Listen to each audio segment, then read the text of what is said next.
Primeiro, eu estou muito feliz porque a gente chegou aqui, estava sem luz, e eu tinha preparado um slide especial porque eu vou falar muitos textos do Espírito de Profecia, ou alguns exemplos, algumas sequências que eu queria deixar para vocês, e eu acho que visualizando é melhor. Vamos ver se segue. Eu queria falar sobre a volta de Jesus, só que sobre a volta de Jesus, sobre uma outra visão, sobre um outro panorama. E para isso eu queria convidá-los a abrir a Bíblia em Mateus 24:14.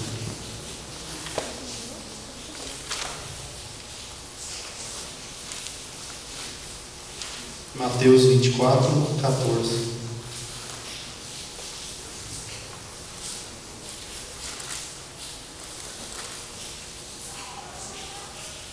Diz assim: e este Evangelho do Reino será pregado em todo o mundo, como testemunho a todas as nações, e então virá o fim.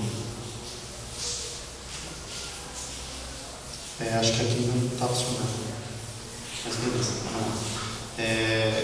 O final do mundo, com o regresso de Jesus, com o reino de Jesus na nova terra, eu acho que é o desejo de todos nós, cristãos, principalmente adventistas do sétimo dia, que é a base da nossa crença.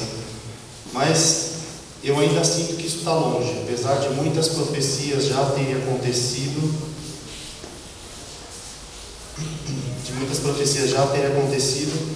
ainda falta uma grande profecia a se cumprir, que é exatamente essa: pregar o Evangelho a todo mundo. Mas nós, como cristãos, temos falhado. Nós, como discípulos e mordomos, temos falhado.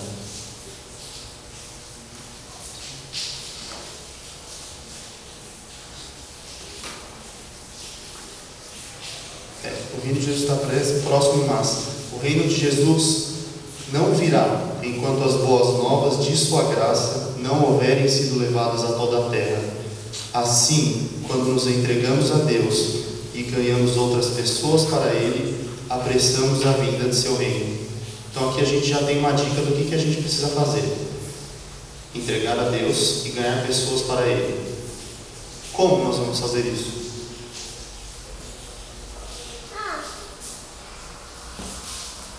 Apela a Deus, a seu povo, para que desperte quanto às suas responsabilidades.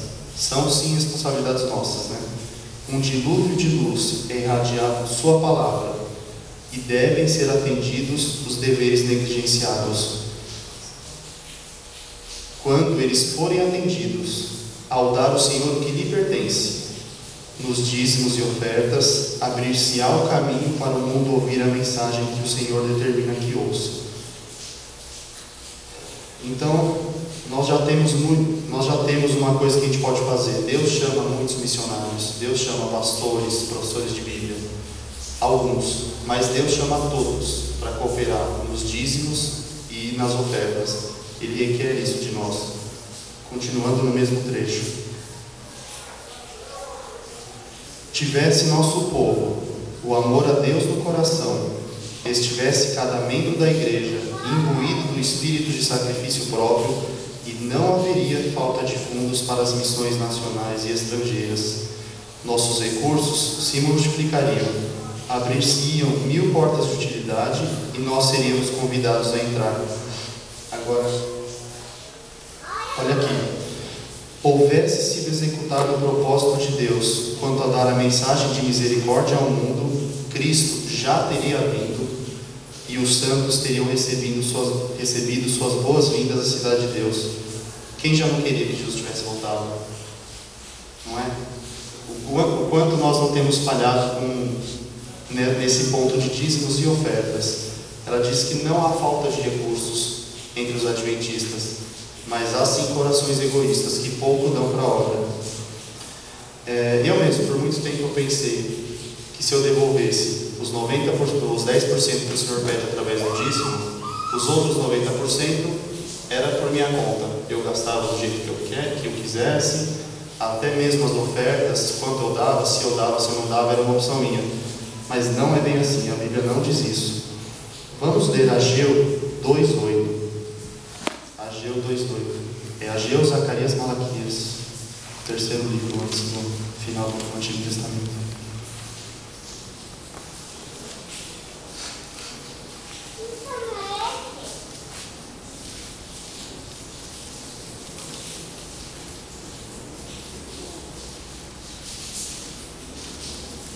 Ageu 2:8 diz assim: tanto a prata quanto o ouro me pertencem, declara o Senhor dos Exércitos. Na linguagem de hoje é um pouco mais interessante, ele diz que toda a prata e todo o ouro do mundo são meus. Então, os 90% não são meus, os 90% são de Deus. Deus me empresta, Deus me dá essa bênção para eu fazer isso para a honra e para a glória dele. Então, essa forma a maneira que eu uso, como eu administro o meu dinheiro, os outros 90%, é o que nós chamamos de mordomia, é o que nós somos mordomos de Deus. Aí eu fui no próprio Espírito de Profecia, ele diz também o que é ser mordomo.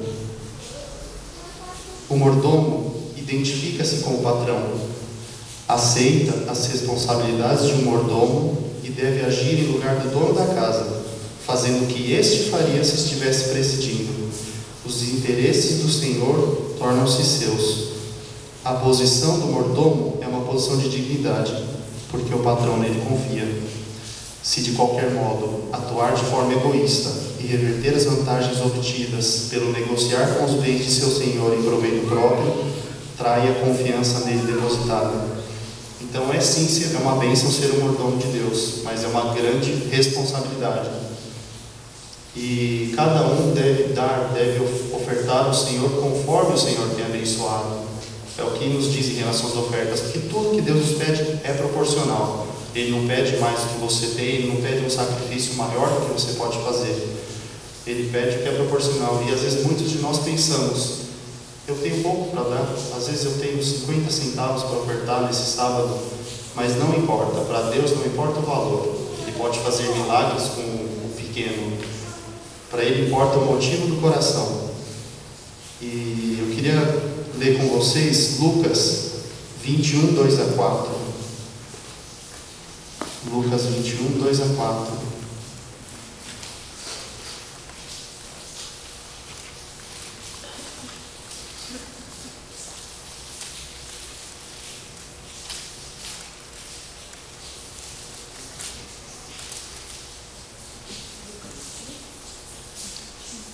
Já é uma história bem conhecida de todos nós, que diz assim, ó: viu também uma viúva pobre colocar 2 pequeninas moedas de cobre, e disse: afirmo-lhes que esta viúva pobre colocou mais do que todos os outros. Todos esses deram do que lhe sobrava, mas ela, da sua pobreza, deu tudo o que possuía para viver. O relato de Lucas é muito curto. O Espírito de Profecia, no Conselho sobre Mordomia, Desejar todas as Nações, também fala isso de uma forma um pouco mais detalhada, um pouco mais bonita também, que Jesus estava no pátio do templo, onde ficava a arca do tesouro, e ele observava todas aquelas pessoas, aqueles ricos, que iam lá depositar suas moedas de forma ostentando o que eles colocavam. Eles jogavam para as moedas de cobre fazerem bastante barulho. E mesmo assim Jesus não recriminou, porque eles também estavam sendo liberais. Mas quando Jesus avistou aquela mulher, ele ficou animado. O Espírito de Profecia acho que diz assim, que ele se animou, né? que o espírito dele ficou assim, empolgado.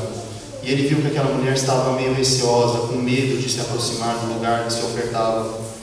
Mas que ainda assim ela foi, olhando a dádiva que ela tinha na mão, rapidamente colocou e se voltou para ir embora. Só que nisso que ela se voltou, os olhos dela encontraram Jesus. E aí Jesus chamou os discípulos e comentou com eles sobre a pobreza da viúva. Então ele falou para ela: em verdade vos digo que não sou mais do que todos esta pobre viúva. Lágrimas de alegria lhe encheram os olhos ao ver que seu ato era compreendido e apreciado. Muitos tê-la-iam aconselhado a guardar seu escasso recurso para o próprio uso. Dado às mãos dos bem nutridos sacerdotes, perder-se-ia de vista entre os muitos custosos dons levados ao tesouro. Mas Jesus entendeu o motivo. Ela cria que o serviço do templo era indicado por Deus e estava ansiosa por fazer tudo o que era possível para sua manutenção. Fez o que pôde, e sua ação serviria de monumento à sua memória, através dos tempos e alegria na eternidade. O coração acompanhou-lhe a dádiva. Seu valor foi estimado, não pela importância da moeda, mas pelo amor e pelo interesse dela na obra. Então, acho que essa é a maior prova de que o valor não importa, o que importa é o coração.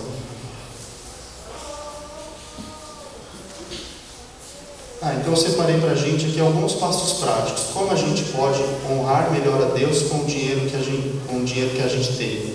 Porque não tem meio termo. Ou a gente faz o que lhe agrada, a gente honra, deixa ele feliz com o nosso uso, ou não. Ou a gente desonra ele.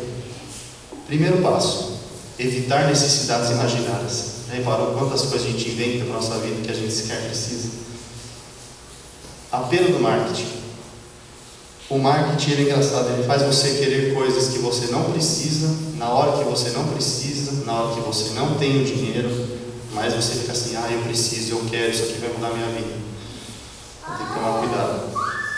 Facilidade do crédito. Hoje, comprar casa, comprar carro, tudo está muito caro, porque você compra inúmeras parcelas menores do que R$10. E antes de fazer qualquer compra, pensar em adquirir qualquer coisa, nós devemos responder sinceramente a 3 perguntas. Toda compra tem que resistir a essas 3 perguntas. Eu realmente preciso? Eu tenho dinheiro para isso? Precisa ser agora? Se você identificar uma necessidade sua, responder essas 3 perguntas sim, beleza, compra. Se não, melhor pensar de novo. Aqui um trecho do Espírito de Profecia sobre esse assunto. Se todo o dinheiro usado extravagantemente para coisas desnecessárias fosse colocado no tesouro de Deus, veríamos homens, mulheres e jovens entregarem-se a Jesus e fazerem sua parte para cooperar com Cristo e os anjos. As mais ricas bênçãos de Deus adviriam as nossas igrejas e muitas almas se converteriam à verdade. Segundo ponto: controle rigoroso, preciso das entradas e saídas. Tudo que a gente ganha, tudo que a gente gasta, deve ser anotado. Senão foge do controle. Você recebe o teu salário, passou metade do mês, já foi, você não sabe nem o que você gastou, se alguém te perguntar. Por que é importante registrar tudo o que entra e sai de dinheiro? Primeiro, para saber com o que você está gastando. Num mês você já pode dizer se o que você gastou é apropriado ou não para o cristão, os seus divertimentos, tudo. E um outro ponto que se refere a um pouco de economia, que a irmã White fala muito de ser econômico no serviço cristão, serve para acompanhar se você está vivendo dentro das suas receitas. A gente nunca pode, óbvio, nunca exceder, mas também nunca pode estar no limite. A gente sabe que a vida não é previsível, né? Muitas coisas acontecem, e se a gente não tem uma certa reserva, a gente vai se dar mal. Então, eu não sei se tem uma fórmula para isso, o pouco que eu estudei de finanças não diz, mas eu tenho uma ideia de que você deve viver com 70% do que você ganha, não mais. Por exemplo, num salário de R$1.000, tem um dízimo, o 10%, a oferta, a porcentagem você define, você separa dentro dos cultos que você vai vir, porque acho que todo culto, né, Vandir? Nós não devemos vir de mãos vazias na casa do Senhor. E o restante, você faz o que bem entender, como a gente já viu o princípio do fazer o que quiser, né? Dentro de 70%. Esse 70%, a sobra desse 70%, você pode fazer muitas coisas, como por exemplo guardar ou dar para a igreja parte. A senhora White conta uma experiência interessante dela nesse sentido, que ela fala que quando era criança, aos 12 anos, ela tinha aprendido já o que era ser econômica. Ela fala que ela aprendeu uma atividade manual e que por dia ela fazia isso e ganhava 25 centavos de dólar. Que dentro desses 25 centavos ela gastava alguma coisa e parte ela guardava. Então ela e a irmã dela juntaram até ter 30 dólares. E foi feito na igreja um apelo para mandar missionários, foi feito na igreja um alerta de que Jesus estava voltando. E aí ela entregou esses 30 dólares para o pai, para que ele desse na igreja para entregar folhetos e panfletos para as pessoas que viviam em trevas.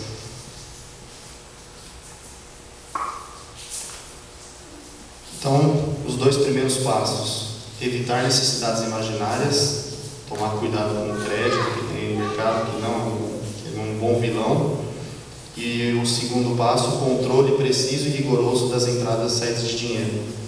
O terceiro passo, talvez um dos mais importantes nessa caminhada aí, é que no mundo das finanças a gente chama de perdas displicentes. O Espírito de Profecia fala que é o cuidado com as moedinhas. Ela afirma que desperdiçar pequenos valores é sim pecado, que o dispêndio de quantias aparentemente pequenas pode iniciar uma série de circunstâncias que atingirá a eternidade. Ao se assentar o juízo e se abrirem os livros, ser-vos-á apresentado o lado da perda, o bem que poderias ter feito com as acumuladas moedinhas. Então, acho que de forma prática, todas aquelas compras que a gente faz por impulso, paga em 12 vezes, paga juros, sei lá, de 10%, em vez de pagar 1.000, você está pagando 1.200, esses 200, na causa do Senhor, poderiam ter salvo muitas almas. E ela diz que no céu isso será revelado e será cobrado de quem não tomar cuidado.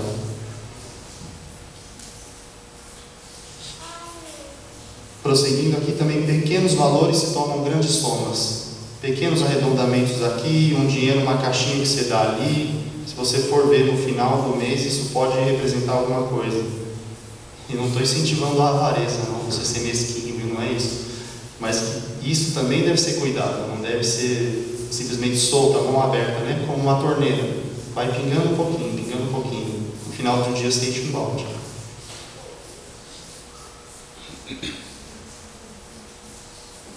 Conselho sobre mordomia, página 266. Pequenos valores se tornam grandes somas. Pequenos furos afundam grandes navios. Diz assim: cuidai dos pequenos gastos, estancai todo o vazamento. São as pequenas perdas que se fazem sentir pesadamente. Afinal, reuni os fragmentos, nada se perca. E nesse mesmo livro ele comenta uma coisa interessante, que quando Jesus fez o milagre da multiplicação dos pães, de apenas 2 pães e 5 peixes, Jesus alimentou uma multidão de muito mais de 5.000 pessoas, né? E no final ele falou assim: peguem o que sobraram, para que nada se perca. Jesus também pensou nas sobras, nos detalhes.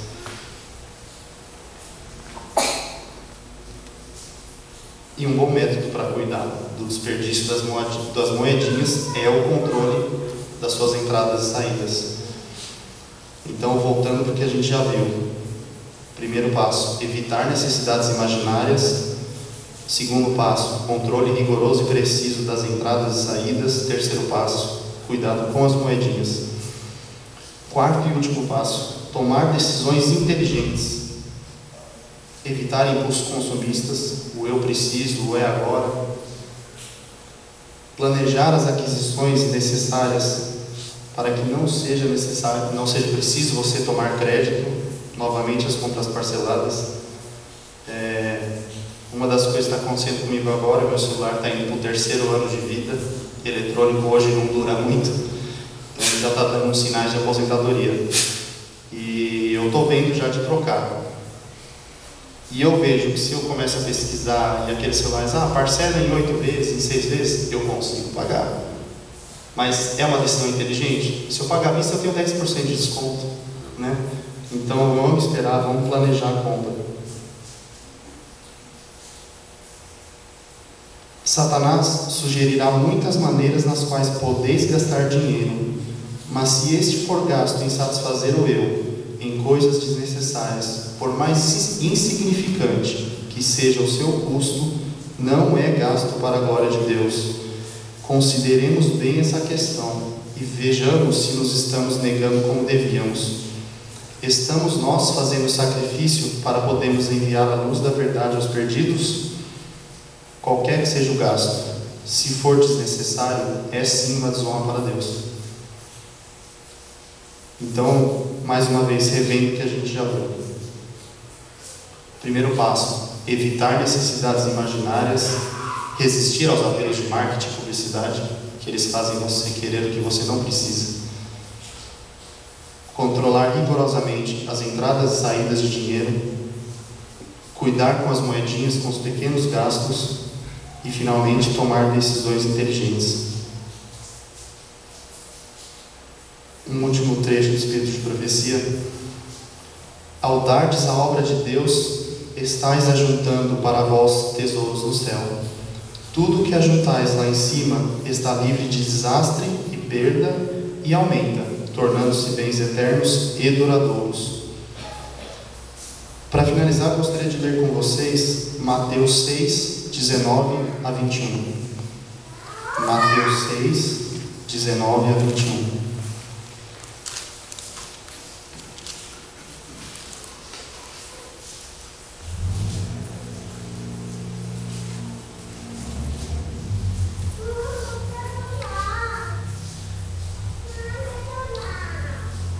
Diz assim: não acumulem para vocês tesouros na terra, onde a traça e a ferrugem destroem, e onde os ladrões arrombam e furtam, mas acumulem para vocês tesouros nos céus, onde a traça e a ferrugem não destroem, e onde os ladrões não arrombam nem furtam. Pois onde estiver o seu tesouro, aí também estará o seu coração. Que Deus nos ajude, nos dê sabedoria para lidar com o dinheiro e que nós o honremos com tudo que nós somos e com tudo que nós temos.